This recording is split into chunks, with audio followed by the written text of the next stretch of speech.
Hello YouTube, Blue CFL here. For Fire Alarm Friday today, I'll be unboxing this box of devices. Now, I already made a cut in it because it's not very safe to hold a camera with one hand and use a blade with the other. All I have to do is flip this up and we'll see what's inside.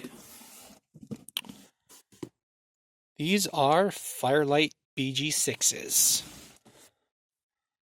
At least that's what we can see so far. Let's open it up and see how many there are.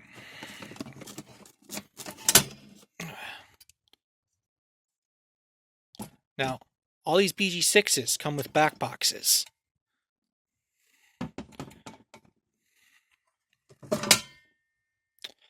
So, that's 2 so far.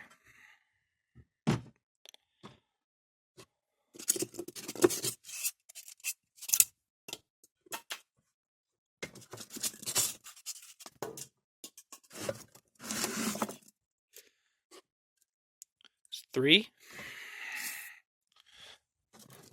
That's so many, I don't have any places to put them. And let's try not to take any more things out of here. 4, 5, 6. So this box has 6 Fire-Lite BG-6s inside it. Now, to the best of my knowledge, they all work, and if they don't, well, I should be able to fix that. If there's parts missing, well, I'll be able to fix that as well. That's pretty much it for today's video. Short and sweet. Hopefully have something a little different next week. Thank you for watching. Blue CFL out, and hope to see you next time.